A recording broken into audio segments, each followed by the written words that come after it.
Halo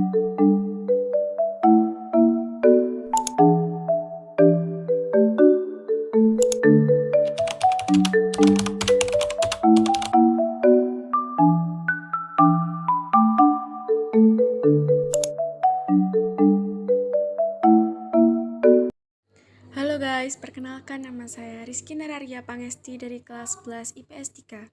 Di video kali ini saya akan menyampaikan sekilas tentang pelajaran sejarah Indonesia kelas 11 semester 2.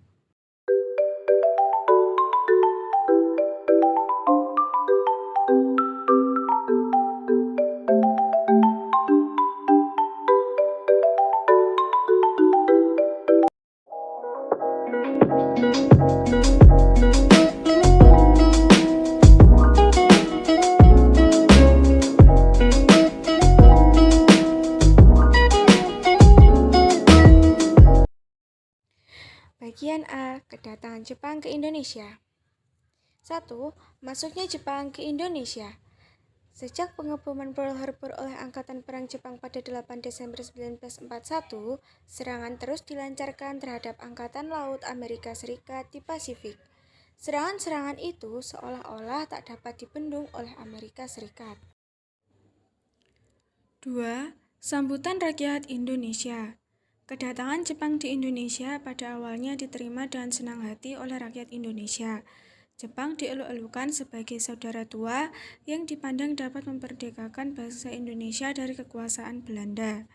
3. Pembentukan pemerintahan militer. Di seluruh kepulauan Indonesia bekas Hindia Belanda itu, wilayahnya dibagi menjadi 3 wilayah pemerintahan militer, yaitu 1. Pemerintahan militer Angkatan Darat, yaitu Tentara ke-25 Tommy Sudan untuk Sumatera, pusatnya di Bukit Tinggi.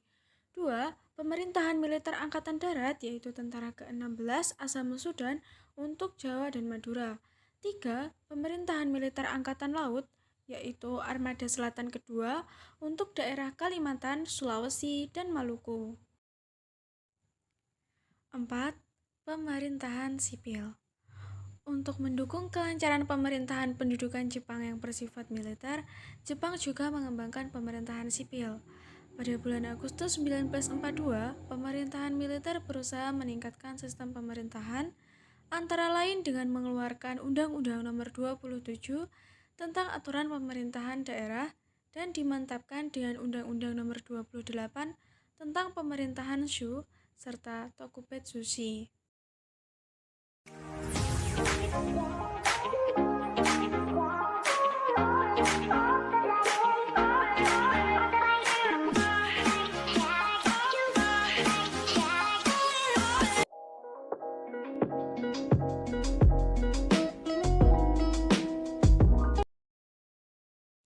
1. Organisasi yang bersifat sosial kemasyarakatan. A. Gerakan 3A. Untuk mendapatkan dukungan rakyat Indonesia, Jepang membentuk sebuah perkumpulan yang dinamakan Gerakan 3A. Perkumpulan ini dibentuk pada tanggal 29 Maret 1942. Sesuai dengan namanya, perkumpulan ini memiliki 3 semboyan, yaitu Nippon Cahaya Asia, Nippon Pelindung Asia, dan Nippon Pemimpin Asia. B. Pusat Tenaga Rakyat atau Putera. Gerakan 3A dinilai gagal oleh Jepang. Kemudian Jepang berusaha mengajak tokoh pergerakan nasional untuk meningkatkan kerjasama. Jepang kemudian mendirikan organisasi pemuda, Pemuda Asia Raya di bawah pimpinan Sukaryo Wiryo Pranoto. C.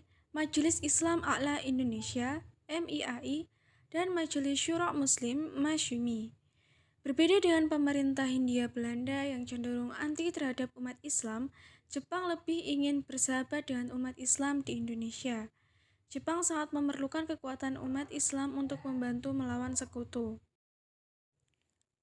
Oleh karena itu, sebuah organisasi Islam, MII, yang cukup berpengaruh pada masa pemerintah kolonial Belanda mulai dihidupkan kembali oleh pemerintah pendudukan Jepang. Pada tanggal 4 September 1942, MIAI diizinkan aktif kembali. D. Jawa Hokokai. Tahun 1944, situasi Perang Asia Timur Raya mulai berbalik. Tentara Sekutu dapat mengalahkan tentara Jepang di berbagai tempat. Hal ini menyebabkan kedudukan Jepang di Indonesia semakin mengkhawatirkan. Oleh karena itu, Panglima Tentara ke-16, Jenderal Kumakichi Harada, membentuk organisasi baru yang diberi nama Jawa Hokokai, Himpunan Kebaktian Jawa.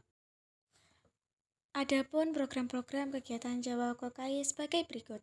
1. Melaksanakan segala tindakan dengan nyata dan ikhlas demi pemerintah Jepang.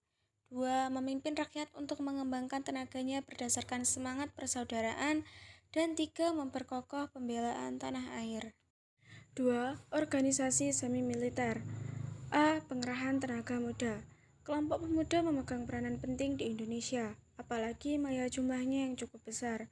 Menurut penilaian Jepang, para pemuda apalagi yang tinggal di daerah pedesaan belum terpengaruh oleh alam pikiran barat. Mereka secara fisik cukup kuat, semangat, dan pembangun. B. Organisasi Seinendan. Seinendan atau Korps Pemuda adalah organisasi para pemuda yang berusia 14-22 tahun. Pada awalnya, anggota Seinendan 3.500 orang pemuda dari seluruh Jawa. Tujuan dibentuknya Seinendan adalah untuk mendidik dan melatih para pemuda agar dapat menjaga dan mempertahankan tanah airnya dengan kekuatan sendiri. C. Keibodan. Organisasi Keibodan atau Korps Kewaspadaan merupakan organisasi semi-militer yang anggotanya para pemuda yang berusia antara 25-35 tahun. Ketentuan utama untuk dapat masuk Keibodan adalah mereka yang berbadan sehat dan berkelakuan baik. D. Barisan Pelopor. Pada pertengahan tahun 1944, diadakan rapat Chōsangi-en atau Dewan Pertimbangan Pusat. Salah satu keputusan rapat tersebut adalah merumuskan cara menumbuhkan keinsyafan dan kesadaran mendalam di kalangan rakyat. E. Hizbullah. Pada tanggal 7 September 1944, PM Jepang, Kaiso mengeluarkan janji kemerdekaan untuk Indonesia. Sementara keadaan di medan perang, Jepang mengalami berbagai kekalahan. 3. Organisasi militer. A. Heiho. Heiho atau pasukan pembantu adalah prajurit Indonesia yang langsung ditempatkan di dalam organisasi militer Jepang, baik angkatan darat maupun angkatan laut. B. PETA. PETA adalah organisasi militer yang pemimpinnya bangsa Indonesia yang mendapatkan latihan kemiliteran. C. Pengerahan dan penindasan versus perlawanan. 1. Jepang telah melakukan kebijakan-kebijakan yang merugikan rakyat Indonesia. Salah satunya kebijakan ekonomi perang, produk ekonomi yang semua diperuntukkan pemenangan perang Asia Timur Raya. 2. Pengendalian pendidikan dan kebudayaan yang berdampak pada kemunduran bidang ekonomi, rakyat menjadi bodoh dan banyak buta huruf. Bidang seni dan budaya juga diawasi. 3. Untuk membantu pertahanan Jepang, pemerintah tirani Jepang telah membentuk organisasi militer dan semi-militer yang direkrut para pemuda Indonesia. 4. Karena tindak kekejaman dan kesewenang-wenangan Jepang telah menimbulkan perlawanan di berbagai daerah. D. Drama akhir Sang Tirani. 1. Kedatangan Jepang yang dianggap sebagai saudara tua pada mulanya disambut dengan penuh harapan. Namun, perlakuan yang kejam terhadap rakyat Indonesia menimbulkan kebencian rakyat Indonesia pada Jepang. 2. Dampak pendudukan Jepang di Indonesia menjadikan rakyat semakin sengsara, serta kehidupan yang semakin sulit. 3. Mobilisasi massa menimbulkan kesengsaraan dan penderitaan, bahkan korban jiwa, yaitu Romusa yang kemudian oleh pemerintah Jepang disebut dengan prajurit pekerja. 4. Pada masa pendudukan Jepang, pembentukan organisasi massa dilakukan atas mobilisasi pemerintah militer Jepang. Meskipun demikian, pergerakan terus dilakukan oleh kaum nasionalis baik secara terang-terangan maupun di bawah tanah. 5. Program militer pertama Jepang adalah Heiho, yaitu perekrutan serdadu pembantu lapangan yang melibatkan pemuda-pemuda Indonesia dalam kegiatan militer. Keikutsertaan dalam pendidikan militer itu yang kemudian menjadi bakal pemuda-pemuda Indonesia dan Perang Revolusi Kemerdekaan. 6. Dasar negara dibentuk melalui Badan Penyelidik Usaha-Usaha Kemerdekaan Indonesia dan disahkan oleh Panitia Persiapan Kemerdekaan Indonesia.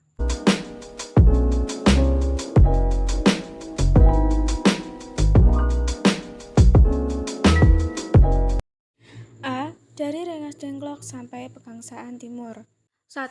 Proklamasi 17 Agustus 1945 merupakan perjuangan bersama rakyat Indonesia. Banyak tokoh berperan dalam proses perjuangan tersebut, bahkan bukan hanya bangsa Indonesia, tetapi sebagian bangsa lain juga bersimpati untuk perjuangan bangsa Indonesia. 2. Peranan para tokoh dalam proklamasi kemerdekaan berbeda-beda.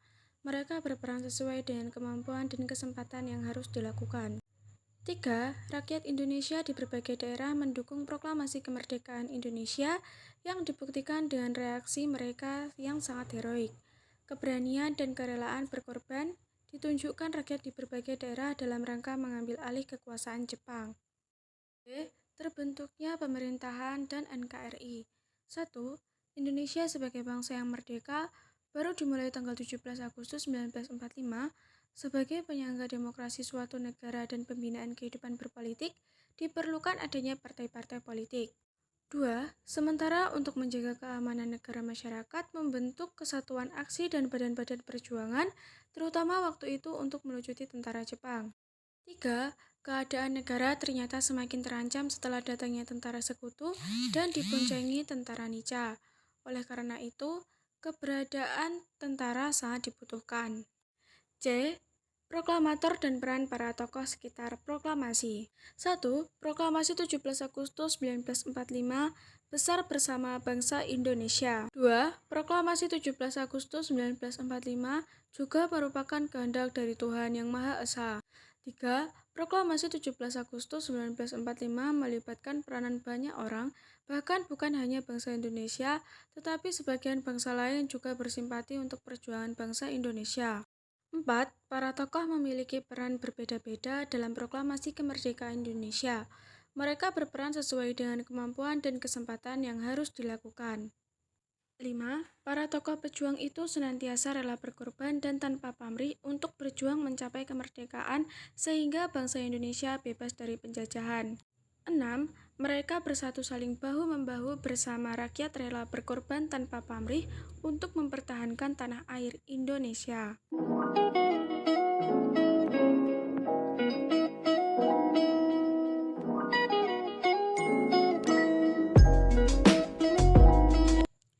A. Tantangan awal kemerdekaan. 1. Usaha mempertahankan kemerdekaan terjadi di berbagai daerah di Indonesia. Umumnya mereka berhadapan dengan kolonialisme baru yang dipastikan dapat menyengsarakan rakyat Indonesia. 2. Rakyat di berbagai daerah tidak memiliki sedikit pun untuk melawan kezaliman kolonialisme. Mereka berani bertempur dengan korban yang sangat besar. B. Antara perang dan diplomasi. 1. Belanda tidak rela begitu saja melepaskan Indonesia sebagai negara merdeka. 2. Berbagai upaya dilakukan Belanda untuk kembali menguasai Indonesia. 3. Untuk memecahkan masalah hubungan Indonesia-Belanda, bangsa Indonesia menggunakan dua cara, yakni diplomasi dan konfrontasi. 4. Kesabaran dan kegigihan bangsa Indonesia akhirnya memperoleh hasil dengan diakuinya kemerdekaan Indonesia oleh Belanda.